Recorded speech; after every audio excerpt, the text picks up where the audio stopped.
দ্বিতীয় বিশ্বযুদ্ধ এক ভয়ঙ্কর ঝড়ের মতো সারা পৃথিবীর ওপর আছড়ে পড়েছিল।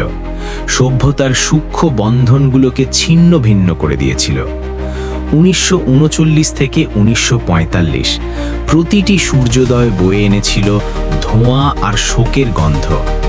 মানবজাতি দাঁড়িয়েছিল এক বিশাল ট্র্যাজেডির সামনে, কাঁপতে থাকা হৃদয়ে। ভার্সাই চুক্তির ক্ষত জার্মানির হৃদয়ে আগুনের মতো জ্বলছিল, জন্ম দিচ্ছিল ক্ষোভ ও হতাশার। হিটলার সেই আগুনে উচ্চাকাঙ্ক্ষা ও দখলদারির ঘি ঢেলে দিল। পুনর্জাগরণের প্রতিশ্রুতির আড়ালে লুকিয়েছিল আরও অন্ধকার স্বপ্ন। ছায়ার মতো ধীরে ধীরে ঘনিয়ে আসছিল অসহবতা। মুসোলিনির ফ্যাসিবাদী গর্জন ও জাপানের সামরিক উন্মাদনা পৃথিবীর অশান্তিকে আরও গভীর করে তোলে। শান্তি হয়ে ওঠে এক ভঙ্গুর কাঁচের পাত্র, যা আগ্রাসনের ভারে ফাটল ধরতে থাকে। কূটনীতি ব্যর্থ হয়, আকাশে জমে ওঠে যুদ্ধের কালো মেঘ। 1939 সালের 1 সেপ্টেম্বর জার্মানির পোল্যান্ড আক্রমণ সেই ভাঙনের মুহূর্তকে বাস্তবে রূপ দেয়। ব্রিটেন ও ফ্রান্স যুদ্ধ ঘোষণা করে। বিশ্বব্যাপী সংঘাতের প্রথম মশাল জ্বলে ওঠে। পৃথিবী যেন কেঁপে ওঠে। দ্বিতীয় মহাযুদ্ধ শুরু হয়। মুহূর্তের মধ্যেই যুদ্ধের আগুন ছড়িয়ে পড়ে মহাদেশ থেকে মহাদেশে। ইউরোপের শহরগুলো জ্বলতে থাকে, আফ্রিকার মরুপ্রান্তরে প্রতিধ্বনিত হয় গোলাগুলির শব্দ, আর এশিয়ার আকাশ ভরে ওঠে বিমানের গর্জনে। পৃথিবী পরিণত হয় ধোঁয়া, আগুন ও হতাশায় আঁকা এক বিশাল ক্যানভাসে। 1941 সাল ভাগ্যের মোড় ঘুরিয়ে দেয়। জার্মানি সোভিয়েত ইউনিয়নে আক্রমণ করে এবং জাপান পার্ল হারবারে আঘাত হানে। যুক্তরাষ্ট্র যুদ্ধে প্রবেশ করে। সংঘাতে যোগ হয় এক নতুন শক্তি। নিপীড়িত মানুষের হৃদয়ে জ্বলে ওঠে আশার ক্ষীণ আলো। কিন্তু এই বিশৃঙ্খলার মধ্যেই জন্ম নেয় ইতিহাসের সবচেয়ে অন্ধকার অধ্যায়, হলোকাস্ট। লক্ষ লক্ষ নিরীহ ইহুদি মানুষ মৃত্যু শিবিরের শীতল ছায়ায় অকল্পনীয় নির্যাতনের শিকার হয়।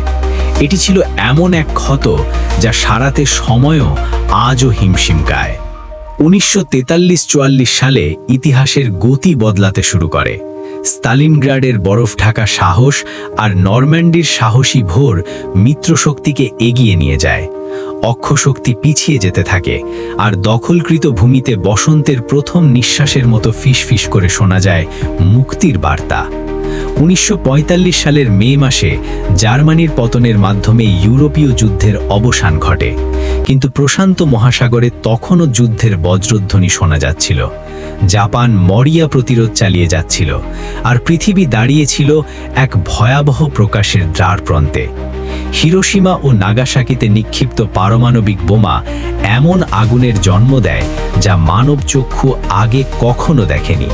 শহর ধ্বংসস্তূপে পরিণত হয়, দেয়ালে পুড়ে থাকে মানুষের ছায়া, আর নেমে আসে এমন এক নীরবতা যা শোকের থেকেও ভারী। ভগ্ন হৃদয়ে জাপান আত্মসমর্পণ করে।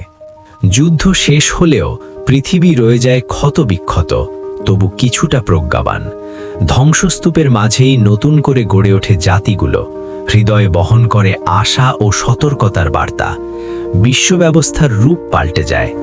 হারানো লক্ষ মানুষের স্মৃতিকে সম্মান জানিয়ে জন্ম নেয় জাতিসংঘ, শান্তির এক প্রতিশ্রুতি।